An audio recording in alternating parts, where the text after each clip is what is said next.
স্বচ্ছ ভারত মিশন নগরের আওতায় এখন কার্যক্রম ভিত্তিক বাস্তবায়নের পরিবর্তে ফলাফল ভিত্তিক পরিচ্ছন্নতা মানে আউটকাম বেসড ক্লিনলিনেস নিশ্চিত করার উপর গুরুত্ব দেওয়া হবে।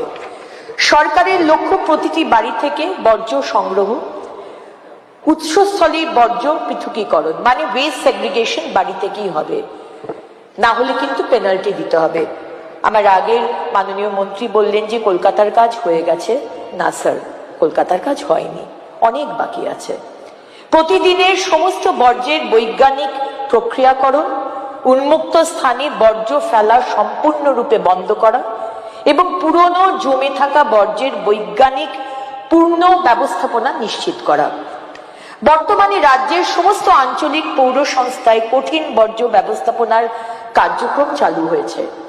আমাদের প্রায় ৭৫,০০০ জন নির্মল বন্ধু এবং ৬,০০০ জন নির্মল সাথী বর্জ্য সংগ্রহ ও জনসচেতনতা বৃদ্ধির কাজে নিয়োজিত হয়েছেন।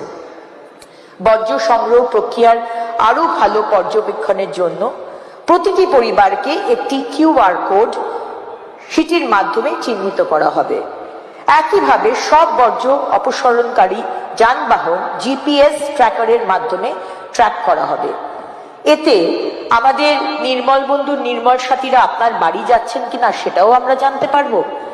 গাড়ি যেটা GPS ট্র্যাকার থাকবে তারা কোথায় কোথায় যাচ্ছে সেটাও ট্র্যাক করা যাবে।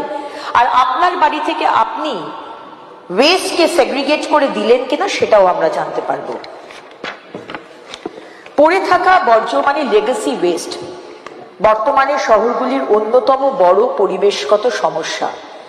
বিভিন্ন ডাম্পিং গ্রাউন্ডে জমে থাকা বিপুল পরিমাণ বর্জ্যের একটি বড় অংশ ইতিমধ্যেই আমরা বায়োমাইনিং ও বায়ো রেমিডিয়েশন পদ্ধতিতে প্রক্রিয়াকরণ করার চেষ্টা করছি। 10 দিনের মধ্যে আমরা টেন্ডার রাখছি এবং 1 বছরের মধ্যে সমস্ত পশ্চিমবঙ্গ থেকে এই যে লেগেসি ওয়েস্ট, এই যে পাহাড় প্রমাণ ওয়েস্ট পড়ে রয়েছে প্রত্যেকটা জায়গায়, সেগুলো কিন্তু আমরা সরিয়ে দেব, আপনাদের এই প্রমিস করছি।